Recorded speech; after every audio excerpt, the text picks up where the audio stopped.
Good evening, everyone, and welcome to another round of sound. This is the #1 Cochran Sports Showdown. I'm Bob Pompiani. Thanks for joining us. Hey, we're into July, but we still have a lot of hot topics to talk about, including Bud Dupree. How important will he be for the Steelers? Pro Football Focus had some interesting things to say. We'll talk about that. The Pirates win another series. After 9 straight series losses, they've now won 2 in a row against 2 last-place teams. But, hey, at least it's a step in the right direction. Will they be relevant for the rest of the season? But the #1 topic tonight on the #1 Cochran Sports Showdown will be the Penguins' NHL free agency, and they land 2 players today. And here to talk about it is your panel, left to right on your television screen. Far left in his Tiger Red, Paul Zeise on a Sunday. He's going to bring it, you know that, from the Post-Gazette.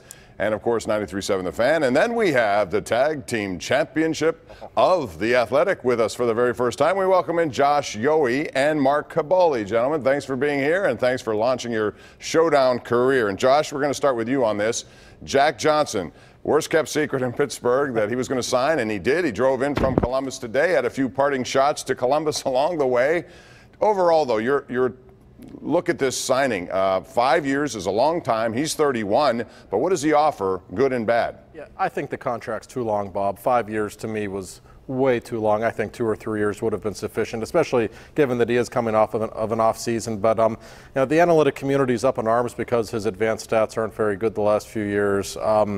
I think he's a talented player. I don't think he's a great player. He was the 3rd overall pick in the draft in 2005. He never really reached those expectations, but the Penguins got him to be their #5 defenseman, and they're only giving him a little bit over $3 million a year. That's not that much money, and Sergei Gonchar has a pretty incredible history of rehabilitating players who are struggling.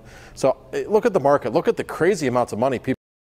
The contract didn't seem particularly offensive to me.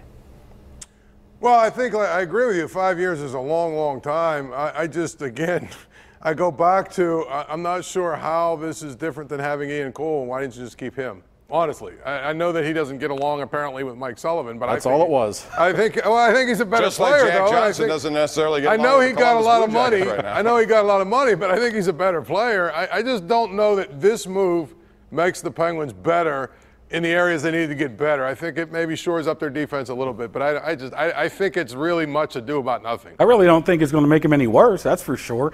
I think he's definitely better than Ian Cole is. I mean, he can move the puck, and that's what they were looking for out of that 3rd defense pairing. I know he might have lost some speed, but I think we can always agree. First of all, I like to say if the advanced stats people hate him, I love him. I love him. I hope he succeeds. This is the guy that I think we truly have to wait, though. I think you have to wait to see what he brings, because $3.5 million is not that much, or $3.25 million is not that very much. But the term can be. And, yeah, the 5 years is concerning. Very they have concerning. An old team to begin with, and you add him, and then you look at what they did with Matt Cullen, which was a surprise. We'll get to that in a second. But real quick, Josh, I want to get back to apparently some parting shots, because Johnson came in here today and took a shot at Columbus, saying, I'm glad to be in Pittsburgh where we have a winning culture here. And apparently Tortorella went off. A couple of things, Bob. Torch really came through in a big way. He hasn't exploded in a while. Jack Johnson at his press conference today said he's happy to be with the winning culture. That's what he was looking for, which kind of raised a few eyebrows. And he was a healthy scratch at the end of last season. And I asked Jim Rutherford about that, and Jim Rutherford said it had nothing to do with how he was playing. We know that, and kind of maybe took a shot at John Tortorella and suggested that he should have been in the lineup. Tortorella went off to our colleague at the Athletic, Aaron Portzline, this evening. I can't really repeat anything that he said, but he had some very unfriendly things to say about Jim Rutherford. The funny thing is, Torts and Mike Sullivan are literally best friends. So that's kind of the weird part of this whole rivalry right now. But boy, he had some nasty things. I really don't think Torch should really say anything about Jack Johnson at all. Well, when you have these introductory press conferences, all you're worried about is, helping your own guy. Now, he might have an issue with Jim Rutherford, because, that's perhaps cardinal rule #1. You don't talk about the other franchise like that, suggesting that they might have done something a little shady. So I don't think Jack Johnson did anything wrong. Columbus has never won a playoff series in its history, by the way. Yeah, and I think the big thing is, I guess if you take the implication of Jack Johnson, what he's saying is Columbus wasn't a winning culture. But I don't know that that's necessarily what he was saying. I think sometimes we, take these things that these guys say at these introductory press conferences and blow them into something they really aren't. I mean, this is class. You know what this is great for? Guys like Josh, it's the off season. This is perfect. He'll get 3 or 4 days out of this whole thing. But talk shows too. That's about all it's really worth. Let me ask you about the signing. If I had told you, Mark Mark Cabali that the Penguins would go out and sign a one-year deal for $650,000 to an old guy, you would have said, well, it's Chris Kunitz coming back to Pittsburgh. But that's not what happened. He went to Chicago instead. Matt Cullen at 42. Were you surprised by that? A little bit, just for the fact that I know that he wanted to stay in Minnesota last year, and that's the reason why he didn't come back. That's the reason why he signed there. A little bit of surprising. Where is he going to play at? I mean, you're looking for 5 centers right now. I think what the best case scenario would be, since he's going to be 42 late in the season, maybe to wean his minutes down a little bit. Maybe you need him late in the season. I thought it was interesting myself. Jim Rutherford said he brings some, some stuff in there that they didn't have last year with Fleury gone and guys like that. So I thought that was leadership, definitely. I mean, come on, who are we talking about here? We talking about Kessel? We talking about Malkin? Who are we talking about here? I thought there was a little bit of backhanded shot there. I'll tell you what I thought was interesting in all this, and keep this in mind.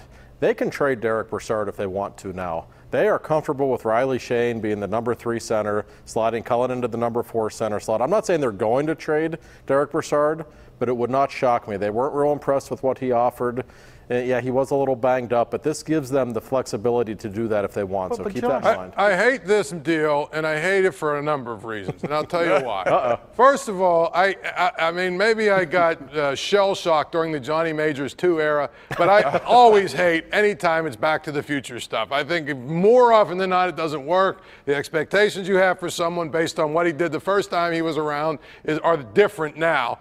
Secondly, the league is trying, all of them are trying to get faster and by extension, younger. And the Penguins just added a 31-year-old defenseman who's lost a half a step and a 42-year-old guy who they want to make one of maybe their 4th-line center. I don't know how this doesn't get them better in the areas they need to get better. I mean, it looked to me last year like a number of teams had caught up to the Penguins' speed. A couple of them were actually even faster than the Penguins. And I just don't know that bringing back a guy because he's a sentimental favorite in the locker room and all this other stuff, it doesn't make – this is a team that should be – their move should be, let's get to the Stanley Cup final and win it again. And I don't know that they've done that with these two. I agree that they've gotten faster, Paul, but I will say this. It's 1 year, $650,000. They could release him if he doesn't have it in November, and it's not really that big of a deal. So I think in some ways the Jack Johnson contract is much more interesting if you want to get into what was really the best thing. Cullen, if he still has it, great. If not, they can get rid of him, and it's not that big of a deal. But he can still skate. I mean, at 41 years old, he can still skate. What if they trade Derek Brassard? Yeah. Well, then they put Shea in the 3rd 2 line, months and into the season, it's clear that Cullen doesn't have it. I don't know. At least if you keep Brassard around, put him on a wing somewhere, if Cullen doesn't have it, at least you've got a legitimate option to bring back to be a center. What are we talking about? Wait, what are we talking about here? We're talking about Matt Cullen and Jack Johnson. I guarantee those are 2 people that are not going to make the Penguins win the Stanley Cup this year. Who's going to make the Penguins win the Stanley Cup is Matt Murray, Sidney Crosby, Phil Kessel, Geno Malkin. These guys are just ancillary guys. I mean, we get caught up into that. That's the point, though. The ancillary guys are the reason they want. I mean, you got the stars, but they had the right set of ancillary guys the last 2 years to win. Now, they didn't this year. All right, stars. Jim Rutherford has won a couple of Stanley Cups. We'll see how it goes, but he should get the benefit of the doubt. And I think for now, Jack Johnson gives them a top 6 they can depend on. I don't know about 5 years from now. We'll talk about that later. Some other deals today that were being made. We'll go through those. Tavares to Toronto. That should make it interesting, too. But when we come back, though, we're going to switch it over to the Pirates, who won a series again. But before we do that, remember last week we talked about the hot savings at #1 Cochran's red, white, and blue tag event? Remember that? Well, turns out it was so successful it has been extended now through this Saturday, July the 7th. And it definitely won't be extended again. So don't miss your last chance to save up to $1,000 extra on any new vehicle. #1 Cochran sells it. We're talking all brands, all locations. Visit Cochran.com right now for all the details. Pirate Talk next. The #1 Cochran Sports Showdown is brought to you by #1 Cochran. Go one better.